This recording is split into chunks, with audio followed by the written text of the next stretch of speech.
One and सुगम welcome back. तो कैसे हो आप सब? आई होप आप सब अच्छे होंगे। स्वागत है आप सभी का आपके अपने S B study YouTube channel पर। तो आज हम क्या देखने वाले हैं? आज हम आपको बताएंगे इम्परेटिव सेंटेंस। सबसे पहले हम बात करेंगे कि इम्परेटिव सेंटेंस हम किसे कहेंगे, ठीक है। तो जिन वाक्यों से आज्ञा, विनती, परामर्श या किसी से कुछ करने के लिए कहने का बोध हो, तो वे हमारे इम्परेटिव सेंटेंस कहलाते हैं।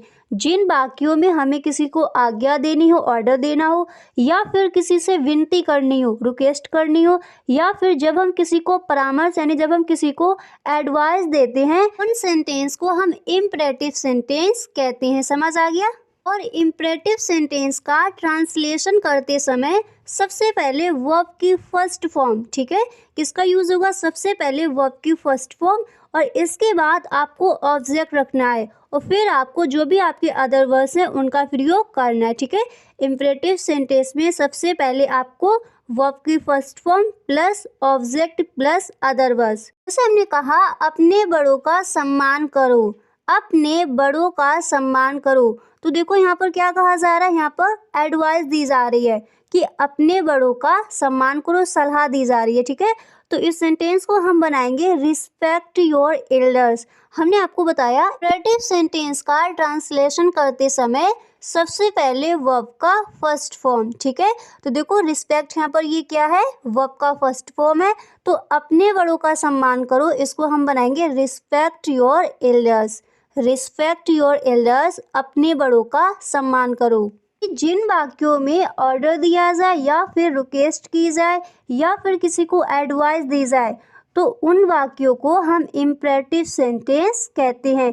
या फिर किसी से कुछ करने के लिए कहने का बोध हो, तो वो सभी हमारे इम्परेटिव सेंटेंस के अंतर्गत आते हैं। जैसे हमने कहा यहाँ आओ, यहाँ आओ, तो हम इसको बनाएंगे कम हेयर। कम हेयर, यहाँ पर देखो क्या कहा जा रहा है? ऑर्डर दिया जा रहा है कि यहाँ आओ। तो ये हमारा कौन सा सेंटेंस हो जाएगा?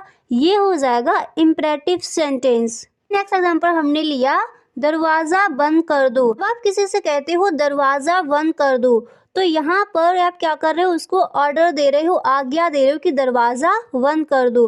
तो इसको हम बनाएंगे shut the door. Shut the door, दरवाजा बंद कर दो। नेक्स्ट एग्जांपल है, मुझे अपनी पुस्तक दिखाओ। मुझे अपनी पुस्तक दिखाओ। तो यहाँ पर भी आप क्या कर रहे हो? ऑर्डर ही दे रहे हो, मुझे अपनी पुस्तक दिखाओ। तो इसको आप इंग्लिश में बनाओगे show me your book. Show me your book, मुझे अपनी पुस्तक दिखाओ। हम देखते हैं जब हम किसी से रिक्वेस्ट करते हैं यानी जब हम किसी से विनती करते हैं, तो उन सेंटेंसेस को हम कैसे बनाएंगे? जब हम विनती या प्रार्थना को व्यक्त करते हैं, तो उनमें पहले या बाद में कृपया शब्द दिया होता है। आपको पता है, जब हम विनती प्रार्थना को व्यक्त करते हैं तो उनमें पहले या फिर बाद में कृपया शब्द दिया होता है। तो इनको ट्रांसलेट करते समय कृपया के लिए प्लीज या फिर काइंडली जैसे शब्दों का हम प्रयोग करेंगे, ठीक है। ऐसे यहाँ पर प्लीज और काइंडली के साथ आपको कॉमा का प्रयोग करना है, ठीक है। जब आप प्लीज या फिर काइंडली का यूज करोगे कृपया शब्द के लिए, तो वहाँ पर आपको कॉमा का यूज़ करना है, इसके बाद आपको वर्ब रखनी है। तो जैसे हमने कहा कृपया मेरी मदद कीजिए, यहाँ पर क्या हो रहा है? रिक्वेस्ट की जा रही है, विनती की जा रही है कि कृपया मेरी मदद कीजिए। तो इसको हम बनाएंगे प्लीज़ हेल्प मी। तो जब हम प्लीज़ यहाँ पर रखेंगे तो इसके बाद हमें कॉमा लगाना होगा, प्लीज़ हेल्प मी, या फिर आप इसको बना सकते हो help me please, please help me, या फिर हेल्प मी प्लीज़। नेक्स्ट है, कृपया मुझे अपना पेन दें। कृपया मुझे अपना पेन दें। तो इसको भी आप बनाओगे ऐसे ही, please give me your pen या फिर give me your pen please, ठीक है। Please give me your pen या फिर give me your pen please. Next example है, कृपया मुझे जाने दें। कृपया मुझे जाने दें, तो हम इसको कहेंगे काइंडली लेट मी गो। काइंडली लेट मी गो, कृपया मुझे जाने दें। और काइंडली के बाद आपको क्या करना है? कॉमा का यूज करना है, ठीक है।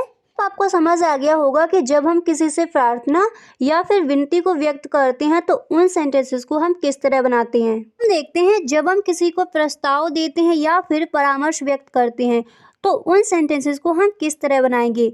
तो ऐसे वाक्य जो परामर्श या प्रस्ताव व्यक्त करते हैं तो उनमें लेट का प्रयोग किया जाता है। ठीक है, ऐसे वाक्य जो परामर्श या फिर प्रस्ताव को व्यक्त करते हैं तो उनमें लेट का प्रयोग किया जाता है और लेट के बाद आपको प्रोनाउन का प्रयोग ऑब्जेक्टिव केस में करना है। ठीक है, प्रोनाउन का प्रयोग ऑब्जेक्टिव केस में करना है। जैसे हमने कहा मुझे जाने दो, मुझे जाने दो, इसको हम बनाएंगे let me go now, let me go now. यानी जब हम वाक्य को बनाएंगे तो उससे पहले लेट का प्रयोग किया जाएगा और इसके बाद आपको प्रोनाउन रखना है, वो भी ऑब्जेक्टिव केस में। ठीक है, प्रोनाउन का यूज करना है ऑब्जेक्टिव केस में। तो मुझे जाने दो, तो सबसे पहले हमने किया लेट का प्रयोग, लेट मी गो नाउ, और इसके बाद प्रोनाउन आएगा मुझे जाने दो, लेट मी गो नाउ। ऐसे ही हमने नेक्स्ट सेंटेंस लिया हमें खेलने दो, हमें खेलने दो, तो इसको हम बनाएंगे लेट अस प्ले, लेट अस प्ले, हमें खेलने दो। ऐसे ही नेक्स्ट है उसे लिखने दो, उसे लिखने दो, तो इसको हम बनाएंगे let her right, let her right, उसे लिखने दो। देखिए हर वाक्य में प्रोनाउन का यूज ऑब्जेक्टिव केस में किया जा रहा है। ऐसे ही हमने कहा आओ खेले, आओ खेलें, तो इसको हम बनाएंगे लेट अस प्ले, लेट अस प्ले, आओ खेले।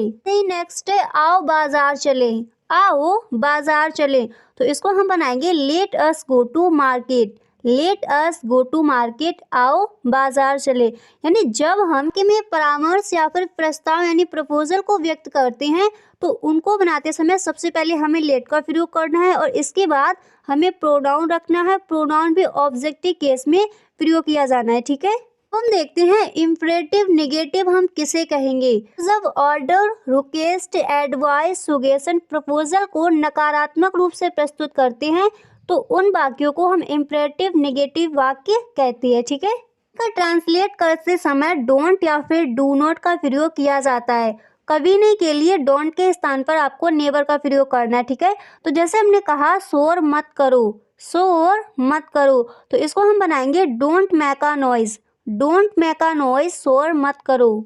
ऐसे ही नेक्स्ट एग्जाम्पल हमने लिया कृपया उसे ना बुलाओ, कृपया उसे ना बुलाओ, तो इसको हम बनाएंगे please don't call him, please don't call him, या फिर आप इसको बनाओगे डोंट कॉल हिम प्लीज।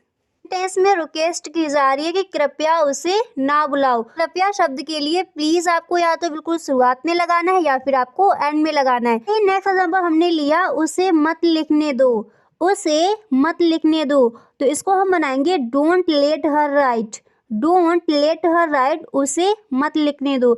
ऐसे ही नेक्स्ट एग्जाम्पल हमने लिया किसी को अपशब्द कभी मत कहो, किसी को अपशब्द कभी मत कहो, तो कभी नहीं के लिए आप किसका यूज करोगे, नेवर का, तो इसको हम बनाएंगे never abuse anyone, never abuse anyone, किसी को अपशब्द कभी मत कहो। कभी नहीं और कभी मत के लिए डोंट के स्थान पर हम नेवर का यूज करते हैं, तो यहाँ पर कभी मत दिया गया है तो यहाँ पर भी हम नेवर का यूज करेंगे।